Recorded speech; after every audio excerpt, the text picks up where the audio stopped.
Mayambu Prabhu Jisu Christagi mingda taramna okjari nasi gi topic asidi Prabhu Jisu Christagi Ahumsuba Athemba adugi maramda ikoina nenegani mamangda ahanba anishuba Athemba adugi maramda nenegani hairiba Athemba Prabhu Jisu Christada themkiba ahummakse masi ikoi Christian khudimukta lakdaba Athembani masina ikoibu loina noroki lambida paaki lambida achin Singba Moroba Athemba sing adugi manunda amani adubu akoina Prabhu Jisuna ikoi gidamak masi kudamak po joy tawki adumai tawdana ikoi chu masi kudamakse Prabhu na karigi mapana punamukse kudum sangi hapamta isho gi wahi Bible gi mapana loina kudum sangi ikoi chu Bible pabi gi mapana masi gi Athemba kudamakse akoina kudum sanba ngambani hapsin kana hautrin ta hana isho da pratna tawse sagata lebe pa isho yam thagasare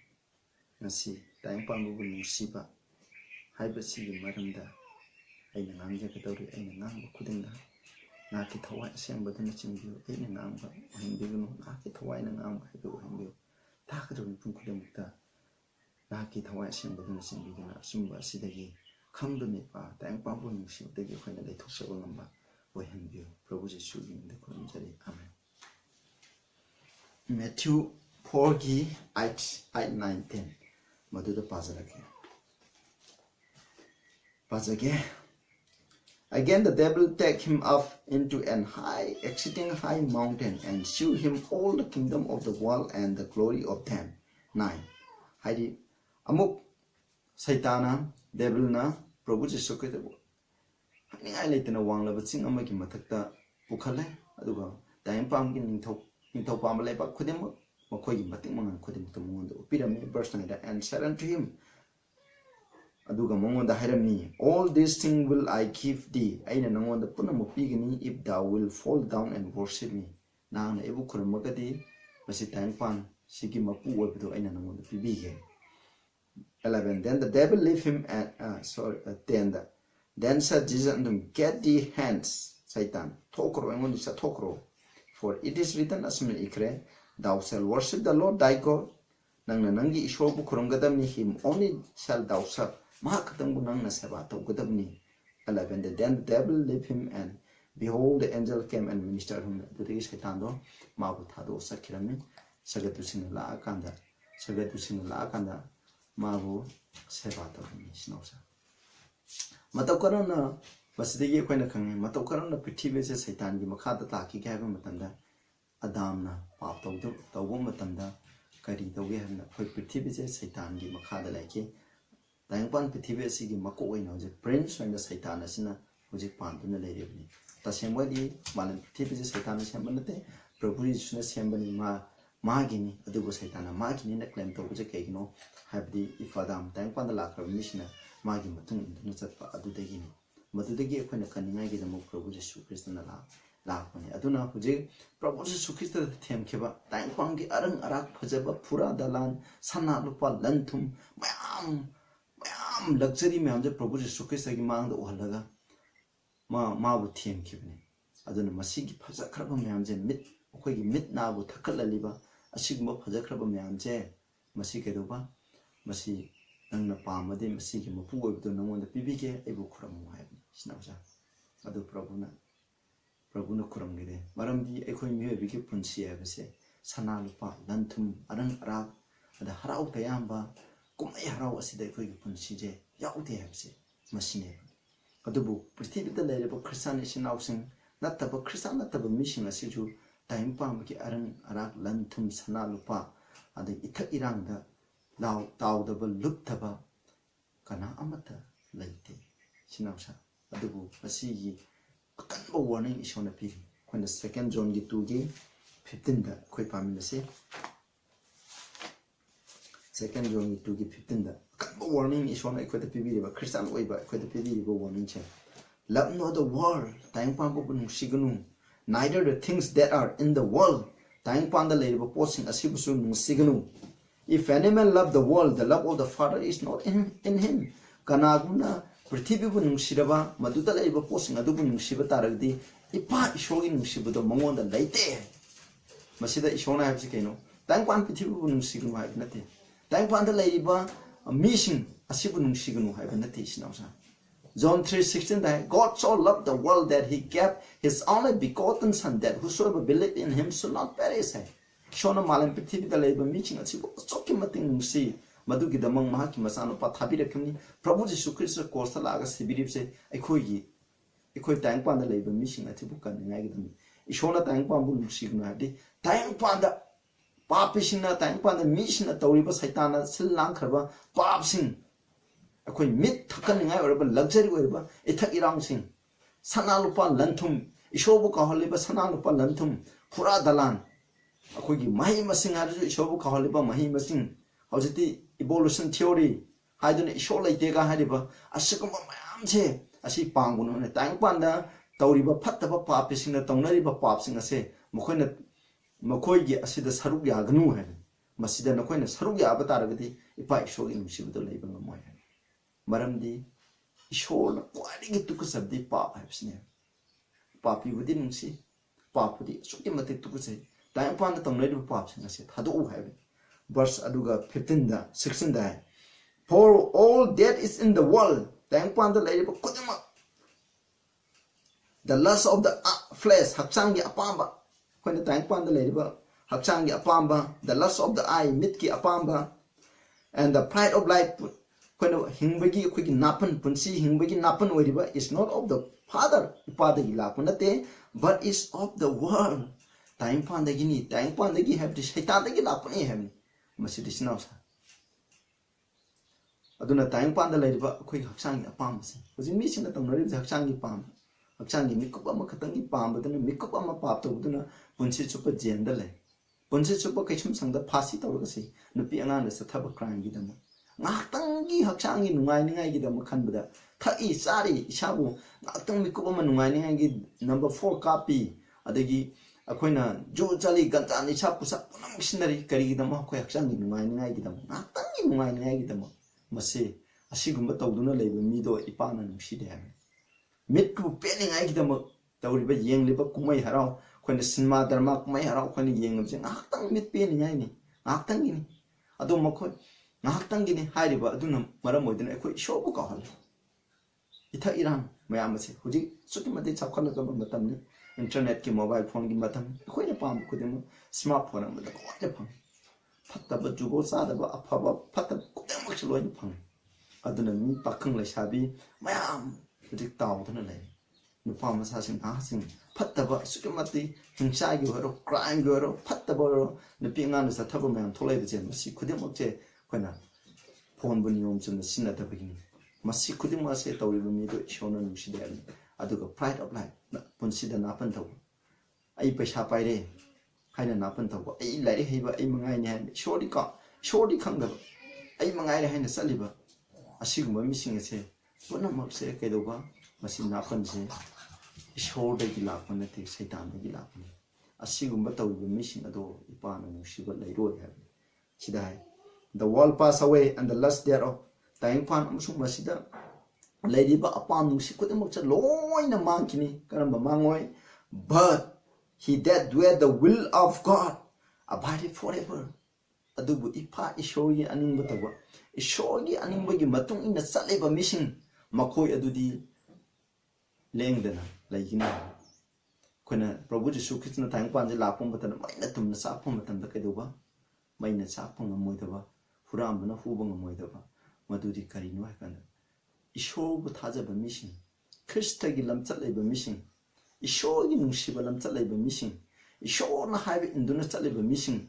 I say, Makoi the land and a lay, Mina Sapong. Mina Sapagi Mota, Equigacando, Mikopom the on Kinan, 1 Corinthians 15 the 80. Aduguma mission, Adugimanuta, Equi, Yausi, Snausa, Tampang Itaran the town. Masiki Pata was seeing Madame Damu. When James 4:4 the Sunai, ye adulterers and adulteress, know ye not that the friendship of the world is enmity with God? Masidai, Mitulanaba, Miwalanabasa. Daibung Pan Bagam, Maruk Oiba, say, Shogi and Nabo, we have seen a quick Kandabra. Hi, Shida.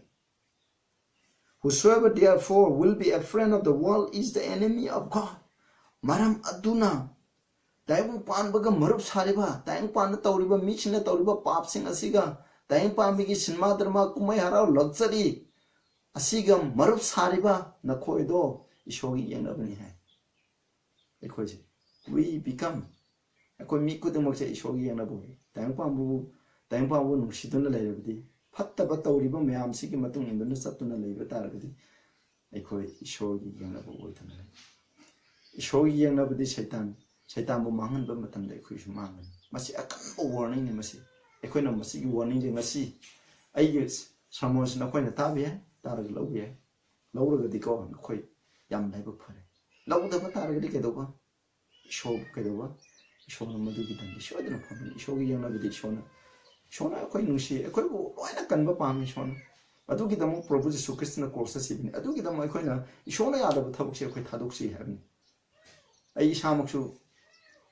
Ahan ba matam da isu ishor khang ding matam da ino pam ba se ina satrang sana ba se yam oira adu bo ina la isum pa ba matam da gi ina khang idolatry have se kaino da ishor bu me ko ma kan ba ishor bu gi ishor da akoina ishor da gi me ko ma pung lai thong ngai gi da ma akoina taw di ba adu bo idol anything that turn away our mind from God akoi gi pung ji ishor da gi lai thong ngai honori ba do idolatry ni hai ba se ina khang pa matam da gi Masi tadok here. Now, Hozik, when Christian of a missing you, mobile the game,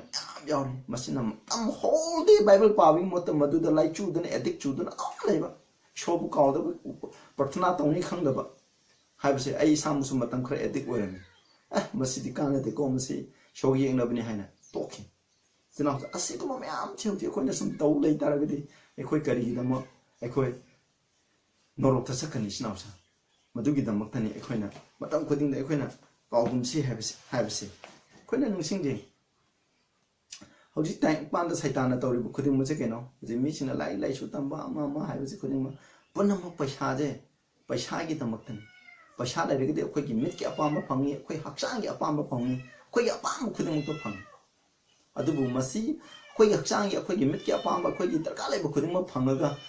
Pangle hai na ekoi gi punsi je harau bu ngai ba de leite Solomon wadi singraba Solomon masamu che mana pam do phang da bam ta leite nupi haro mai nupi masing asuki maji thinam dana leikre mana sanna lupa lanthum ko mai pam edu bu punam aduna ma che ishode gi ma leithue adu mata da mana sirim dai mata da ecclesiasticus 12 ki 13 14 da wadi shobu ki ba ma gi athanga pse masina ekoi amai gi wadi gi phadra ba Hagidaba, Tangai Padraba, told them Maduni and Amana, Pidi, Snoucher. A coju Shona have it in by saying, Machina quite in me. Although first Timothy 6 get in there, the love of money is the root of all evil.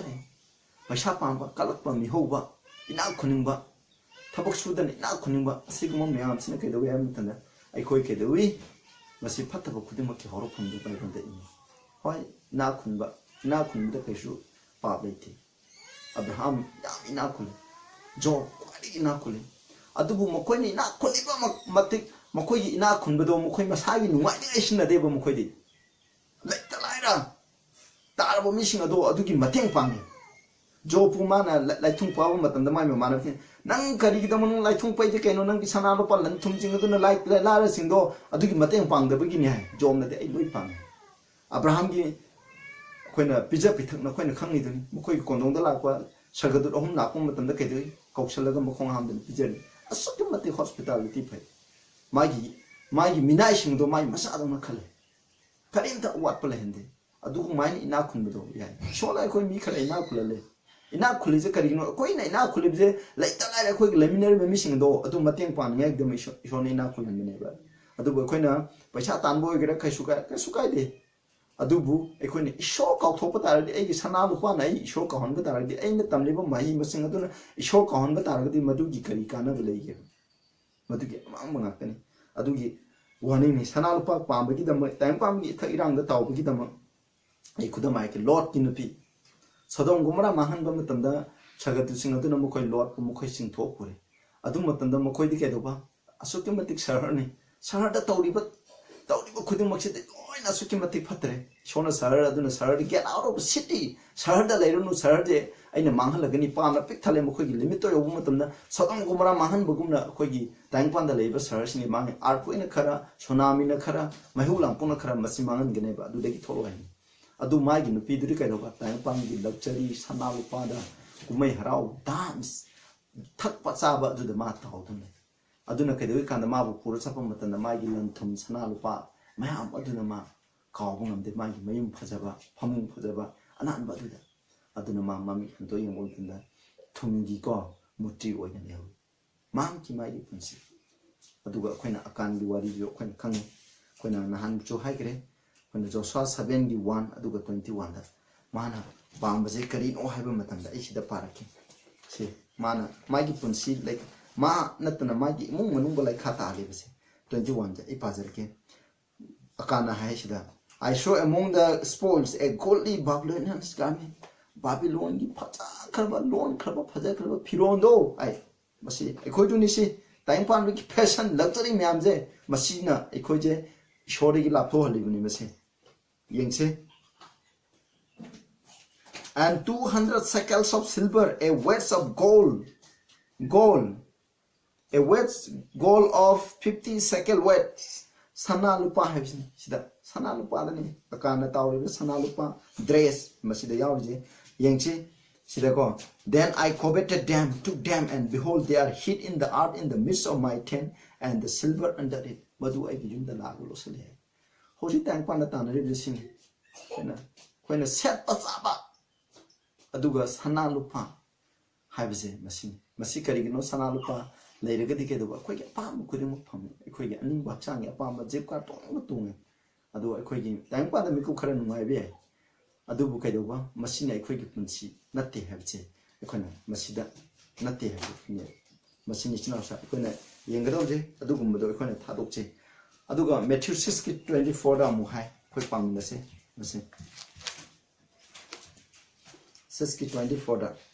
No man can serve two masters, for either he will hate the one, love the other. Ni amana mapu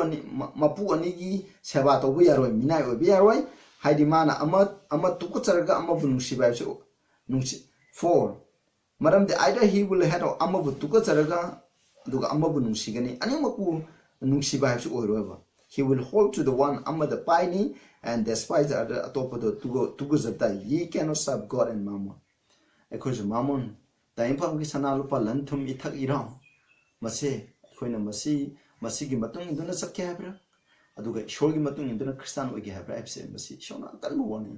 khoi tang pan tong nei ba tang pan gi mi sin tong nei ba phatta ba ithak irang sana kumai harau nei ba ko masi gi matung induna satpa asi gi matung induna su sakya haba shor gi Christian ogi habte masi di shona suya ya de ane ji manu ga pa mam khalwa chawna khoina han ba khoina shor khang gidam show kan ba dar ga di khoina khoi gi punsi da hena sa khat pa ha do khoina phangbang ngam ni sna ja masini khoina hai ri se aduga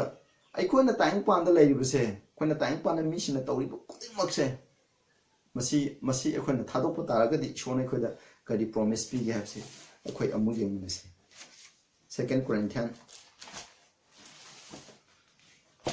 2 Corinthians 6 ki 14 dai na 18 do ne masida khoina paradi 14 lagi mu pardi sida be not unequally yoked together with unbelievers thajada ba missing na khol pomun chamana ba polum pomin naganu haimni sida for what fellowship had the righteousness with the unrighteousness dharma chemba miga dharma chenda ba miga tona tinabagi kari athalai what communion had light with darkness amamba gangan ba tinaba yade kari tinagani what ai sum samjalage aduna what agreement verse 16 the what agreement had the temple of God with idols laimuti latpaga ishoga ai laimuti sulat ke ishogi matung na sakya ju ani ji chapa yaroi ekhoina khan ga double aibu che ishogi matung na sakya saitan gi matung na sakya che masini ye are the temple of the living God as God has said ekhoina ishogi asengba laisangni I will dwell in them aina na makoi da laigani walk in them koi chaminagani I will be their God they shall be my people Ekoji shogi mi wagini hem adugo verse 17 wherefore come out from among them time pande ki thola khro time pande min tawri ba shona yade ba pap dai ba singche तौनरिबा इथक इरान सना लुपा लन थुम मयाम education हाइरजु इशोबु काउनबा तौरिबा खुदिमकसे मसिदगी लोइना थादो नापन तौरिबा इ मंगाइरा हाइना सलिबा पुदिमसे थादो then and ye shall be said the Lord Ishonai and touch not the unclean thing saying the potsing the sognu I will receive you in a quick soken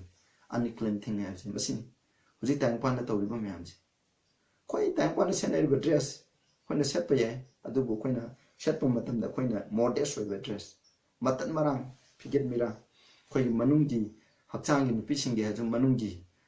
karikra ubang apabasing quina nupas in the attraction tauba sigumba myam sigumba dressing the shona yate modest with the time is somewhat quarter do sigma myam ji shona yada myam le quina tadokadaba a ke mo hairu shona yada singi quina tadokwa matam way masi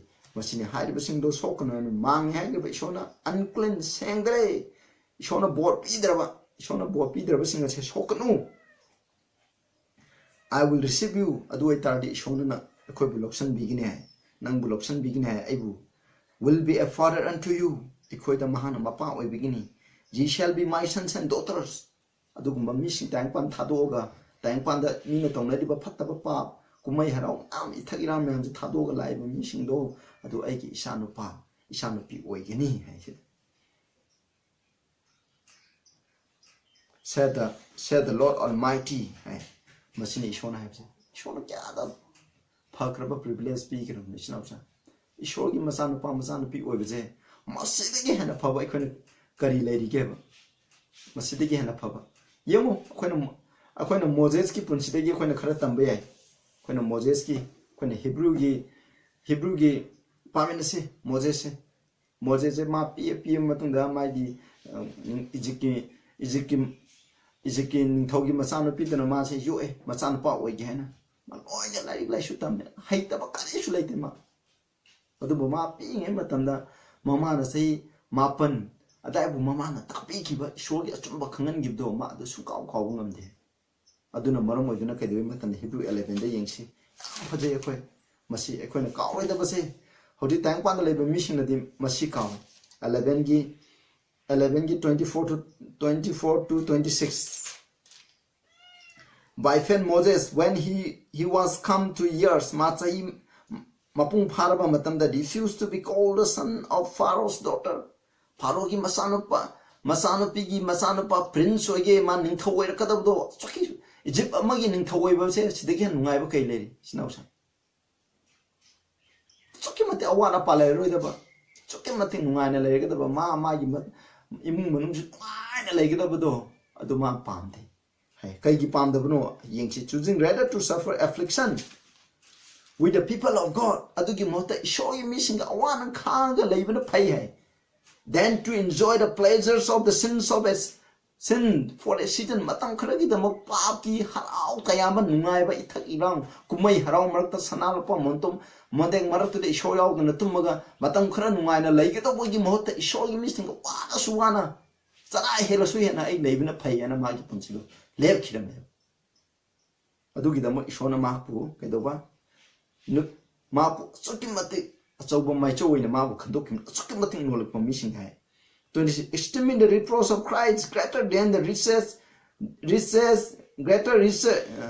greater riches than the treasures in Egypt la ida sana lo pa lantum adugi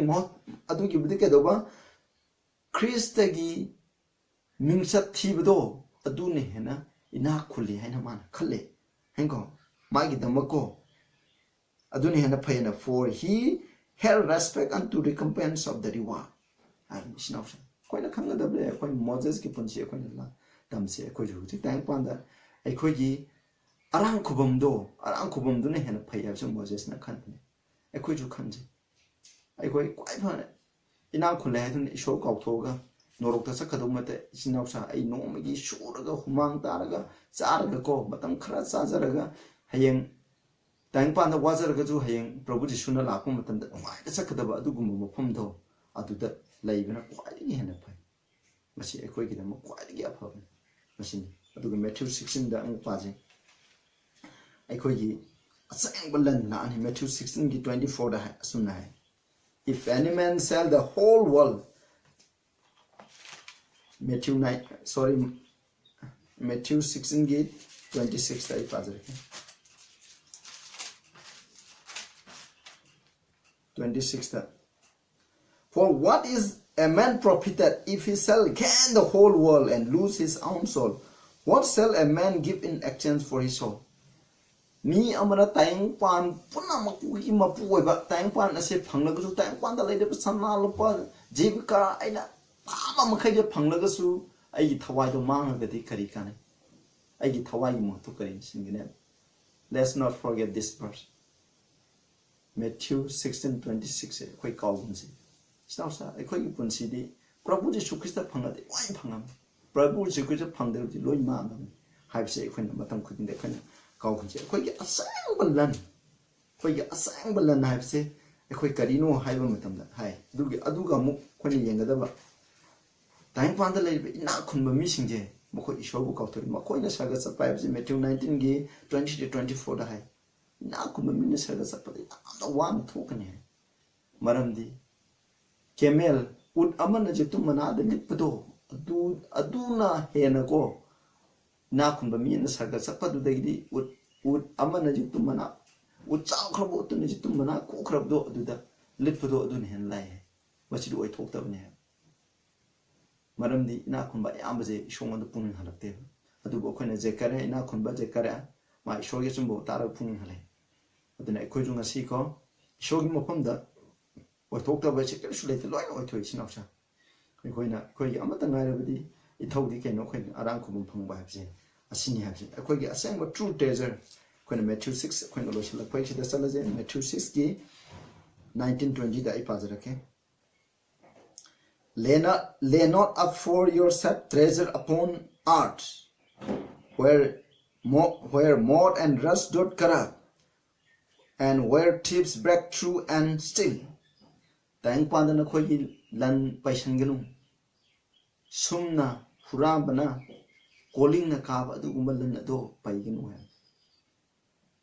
ha isno tayang pandari na khunba mi sine kedawi na khunba gi man sumna chai habdo maduni shonai khoi na khulan ba taradi khoni shogi thabak ta ko shogo pausan do missionary singda laita laida singda khoni mateng pangwai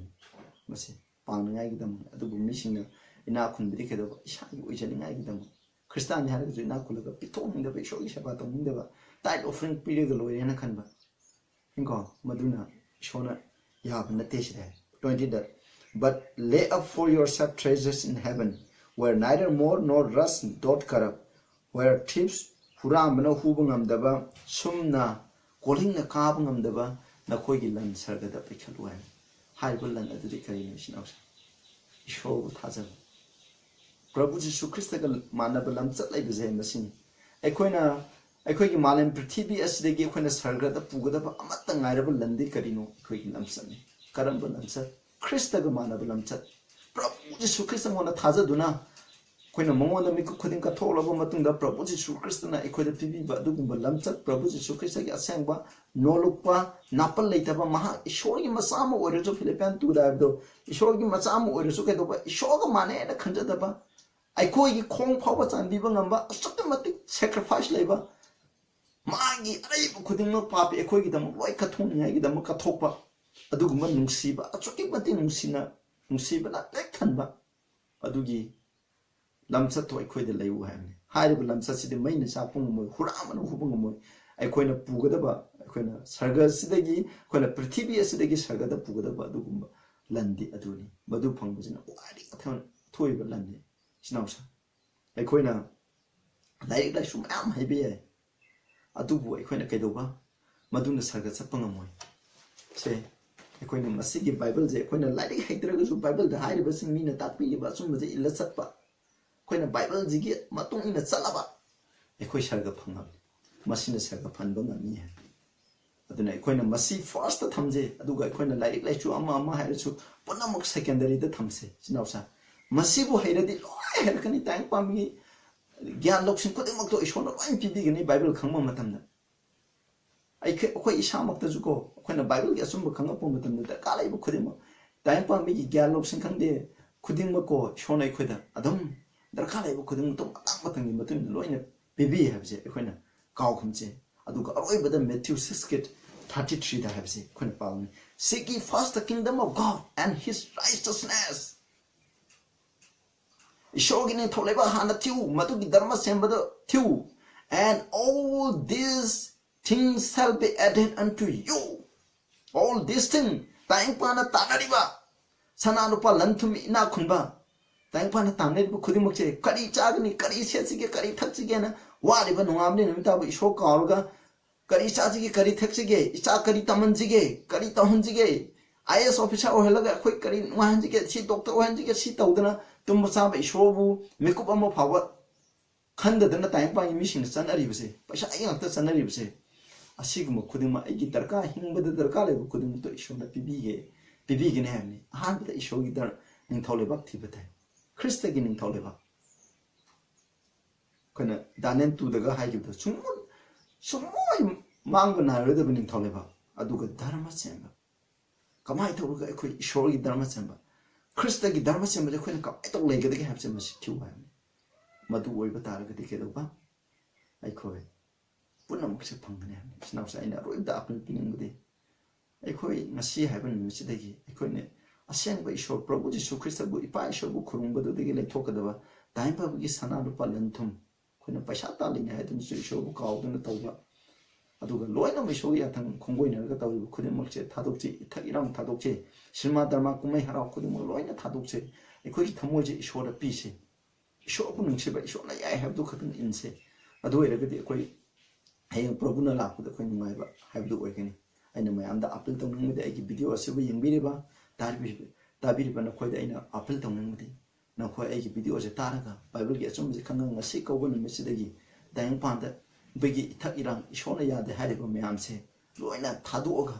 bible na haibase khoina khudingi bible paraga masina haibdugi matung indana satkena nakhoi lepra aina ju thajaina khoina lepe lepa taraka de ishona la khoi matakta chu bo pi bo shinu khoina parthana those sagada leibe pa isho khoina ngasi tamja khare pa na kina nai moses na time pamgi ithak irang sana lupa ijipta na legi do adu montung matem marakta legi do adu gi mota Christagi matung indana awa khangduna khoina charai hela chu helaga khoi anang khum phanglaga de han lekhi ba decision do khoina ngasi lek mambiu Samuan si targa ipa time pam kumai harau ithak irang sin ma dharma kumai harau kudumang na hang yade hari kudumang se thadu kyan le ipa nupa nupi asida na hang po pina bi pu ipa isho asi ko bun mitagi khoi adu mu thadu to na ki na sana pa na sana pi wen loction gin he do loction bi pa isho na ipa sin na po pina bi duga te makha tarakpa samuan chengwa da ba samun kya do suna na maten pina bi Prabhu Jisu Christa gi mu de khram jai amen